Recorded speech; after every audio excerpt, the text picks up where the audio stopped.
नमस्कार दोस्तों, वंदना भोजक चैनल से मैं आप सभी का हार्दिक अभिनंदन करता हूं। आप लोगों का बहुत बहुत स्वागत करता हूं। दोस्तों, वास्तुशास्त्र के अनुसार माना जाता है कि अगर मकान का द्वार यानी मकान का दरवाज़ा या मकान का शोधन यानी मकान के अंदर कोई शल्य रह जाता है, मकान के भूमि के नीचे किसी भी प्रकार की हड्डियां इत्यादि रह जाती है, या फिर दिशा मकान की ठीक नहीं होती हैं, या दोस्तों मकान यदि वास्तु नियमों के अनुसार नहीं बना हुआ होता है तो व्यक्ति को सदा ही विवादों के अंदर घिरा हुआ रहना पड़ता है। जो सदस्य इस मकान में रहते हैं, विवादों के अंदर घिरा हुआ रहना पड़ता है। दोस्तों, बहुत कोशिश करने के बाद थोड़ी बहुत सुकून इस मकान में मिलता है।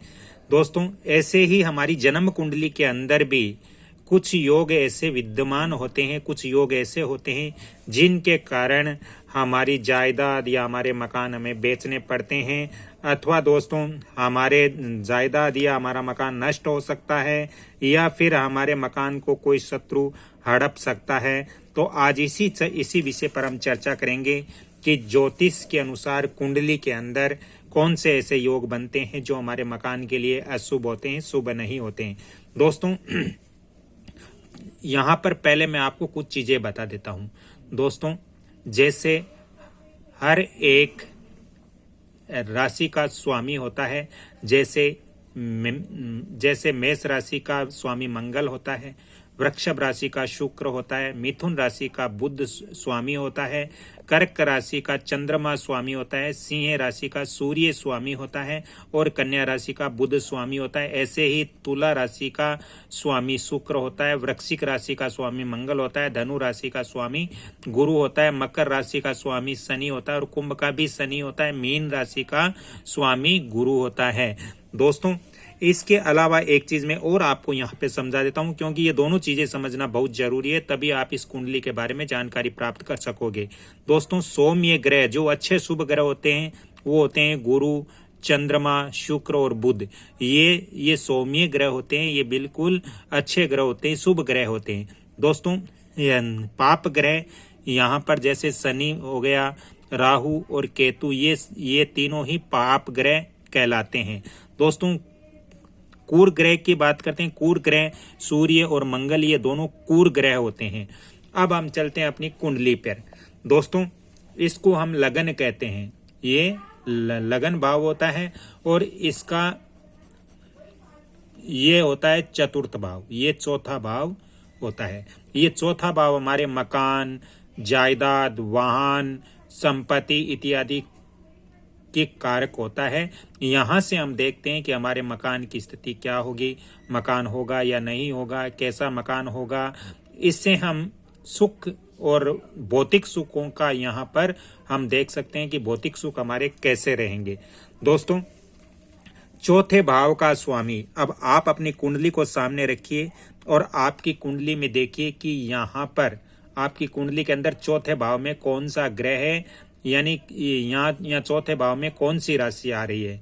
मैं यहाँ मेष लगन की अगर कुंडली लेता हूँ तो यहाँ पर चौथा जो घर है, पहला, दूसरा, तीसरा और चौथा जो घर है वो यहाँ पर चौथी राशि आती है।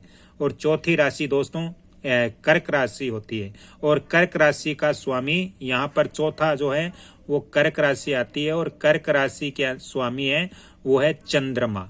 कर्क राशि का स्वामी चंद्रमा है। तो इस तरह से आपकी कुंडली में यहाँ पर अलग राशि आ सकती हैं। जो राशि आती है उसका स्वामी आपको देखना चाहिए कौन सा है। मान लीजिए आपके यहाँ वृषभ लगन की कुंडली है तो यहाँ पर आपके पांचवी राशि आएगी, और यहाँ पर पांचवी राशि आएगी तो पांचवी राशि का स्वामी कौन है?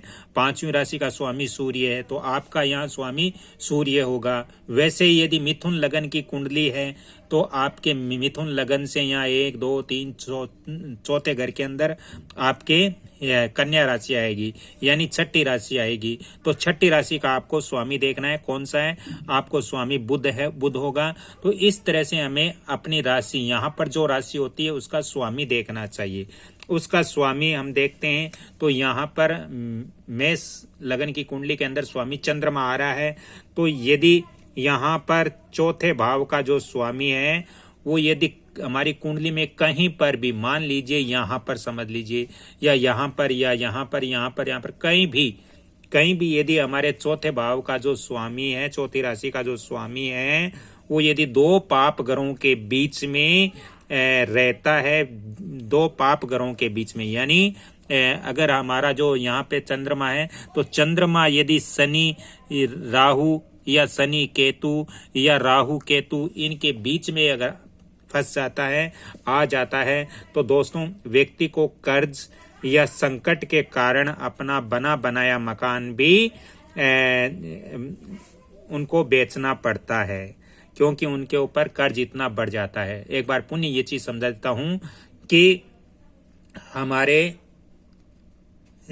हमारे अगर यहाँ चतुर्थ भाव का स्वामी कि किसी भी स्थान पर दो पाप ग्रहों के बीच में यदि फंस जाता है, रहता है, तो मकान और जायदाद को बेचना ही पड़ता है। और ऐसे ही दोस्तों हमारे एकादश भाव यानी 11वें भाव, पहला, दूसरा, तीसरा, चौथा, पांचवा, छठा, सातवां, आठवां, नौवां, 10वां, 11वां जो भाव है, ये जो 11वां भाव है, 11वें भाव का स्वामी हमें देखना चाहिए। 11वें भाव में कौन सी राशि है, उस राशि का जो स्वामी यहाँ पर है, वो स्वामी हमें देखना चाहिए। और वो स्वामी यदि 11वें भाव का स्वामी यदि चौथे भाव के अंदर यहाँ पर बैठा है, और चौथा भाव का स्वामी यदि केंद्र यहाँ पर यदि केंद्र में बैठा हुआ है, चौथे भाव का स्वामी कहीं भी केंद्र, चौथा भाव का स्वामी यदि कहीं भी केंद्र या त्रिकोण भाव में हो, तो व्यक्ति के पास खरीदी हुई जायदाद भी नहीं रहती है। दोस्तों इसी तरह से चौथा भाव का स्वामी यानी इस भाव का जो स्वामी है, जैसे मेरे यहाँ चौथे भाव का स्वामी चंद्रमा आया, तो ऐसे ही यहाँ पर आपकी अलग राशि हो सकती है। उस राशि का जो स्वामी है वो यदि 12वें भाव में यहाँ पर बैठता है, और या फिर यहाँ 8वें भाव के अंदर यहाँ पर बैठता है होकर, यदि इनके साथ यदि कोई पाप ग्रह बैठा हुआ होता है, तो व्यक्ति की संपत्ति प्राकृतिक दृष्टि से नष्ट होती है ज्योतिष शास्त्र के अनुसार। दोस्तों ऐसा ही अगर चौथा भाव का स्वामी आपके इस जगह जो राशि है उसका जो स्वामी है, वो यदि छठे भाव यानी यहाँ छठे भाव के अंदर तथा चौथा भाव में पाप ग्रह की दृष्टि पड़ती हो, यहाँ पर अगर चतुर्थ भाव का जो स्वामी है वो छठे भाव के अंदर बैठा है, और आपके इस भाव पर किसी पाप ग्रह, जैसे पाप ग्रह शनि राहु केतु, इनकी यदि दृष्टि पड़ती है, तो दोस्तों भवन जो हमारा मकान होता है उसके निकट जो संबंधी या मित्र या किरायादार जो होता है या फिर पड़ोसी होता है, वो शत्रुता से हमारा मकान हड़प लेता है। तो ऐसे योग हमारी कुंडली के अंदर भी होते हैं। दोस्तों इसके साथ ही चौथे भाव का स्वामी यानी इस यहाँ पर जो राशि है उसका स्वामी यदि 12वें भाव में हो, यहाँ पर 12वें भाव के अंदर हो, भाव लिख देता हूँ, यहाँ पे 12वें भाव के अंदर हो, और 12वें भाव का स्वामी यहाँ जो राशि है उसका जो स्वामी यदि चौथे भाव में होता है, तो दोस्तों ऐसे घर का जो व्यक्ति है वो जुआ, सट्टा, व्यापार आदि में अपना बना बनाया मकान भी गंवा बैठता है। इसलिए ये योग होते हैं, तो हमें सावधान होना चाहिए, क्योंकि मकान बहुत मेहनत से बनता है, और यदि ऐसे कुंडली में योग है तो इनके उपाय जरूर करना चाहिए।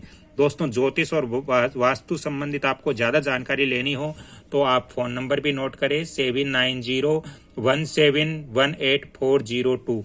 अगली कड़ी में फिर मिलता हूं, तब तक के लिए आप इस वीडियो को लाइक शेयर सब्सक्राइब जरूर करें। धन्यवाद। जय श्री कृष्णा।